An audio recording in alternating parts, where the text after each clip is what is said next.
Hello बच्चों, let's see this question is which of the following statement are correct about the spectrum of hydrogen atom.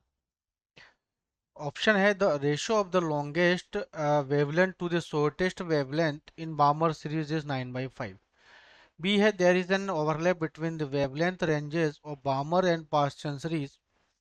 C है the wavelength of Lyman series are given by 1 plus 1 upon m square lambda naught, where lambda is naught is the shortest wavelength of Lyman series and m is an integer. D है the wavelength of ranges of Lyman and Balmer series do not overlap. So let first here, तो यहाँ पे हम देखते हैं Lyman, हमारे पास Lyman है, बामर है, एक पास्चन है।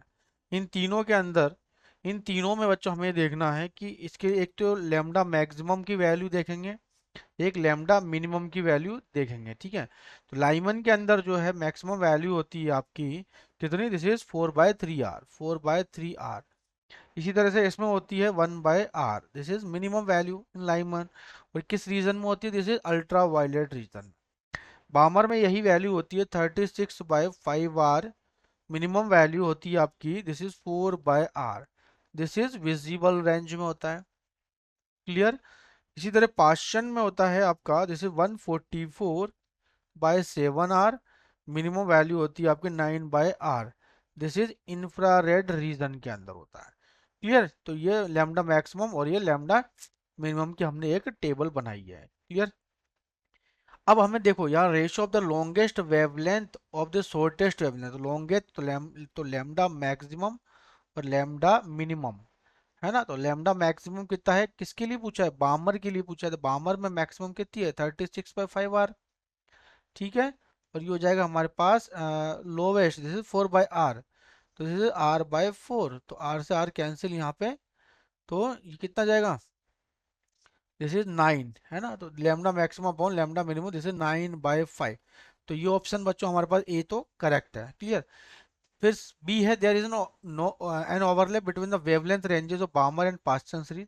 तो बामर और पास्चन सीरीज में बच्चों आप देखोगे ये तो है विजिबल रेंज में और ये है इंफ्रारेड, इंफ्रारेड में के अंदर। ठीक है।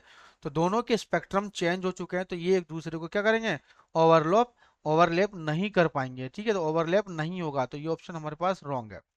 सी है the wavelength of Lyman series are given by 1 plus 1 upon m square lambda naught, where lambda naught is the shortest wavelength.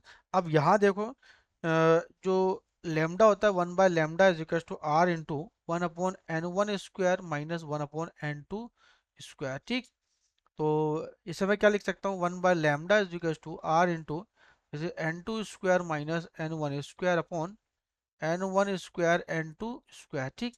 इसको उल्टा कर दो तो ये हो जाएगा lambda is equal to, this is n1 square n2 square upon n2 square minus n1 square. और ये जाएगा आपका कितना, ऊपर करा तो ये हो जाएगा 1/r, नीचे आ जाएगा। ठीक है। तो 1/r। तो अब यहाँ से मैं देखूं तो जब r की फॉर्म में है ना 1/r, तो इसे क्या लिख सकते हैं यहाँ पे, 1 अपॉन, इसे लिखा जा सकता है lambda is equal to, this is n1 square upon 1 minus n1 square upon n2 square. ठीक है, n2 स्क्वायर n1 है ना, और ये 1/r। तो बच्चों देखो आप देख सकते हो यहाँ पे ये इस फॉर्म में नहीं है, वेवलेंथ क्या इस फॉर्म में है क्या, देखो यहाँ पे इस फॉर्म में है क्या, तो इस फॉर्म में तो ये तो मैच नहीं करी 1 प्लस इस तरीके से। तो ये वाला ऑप्शन में हमारे पास सी भी रॉन्ग है। नेक्स्ट है the wavelength of ranges of Lyman and बामर series do not overlap.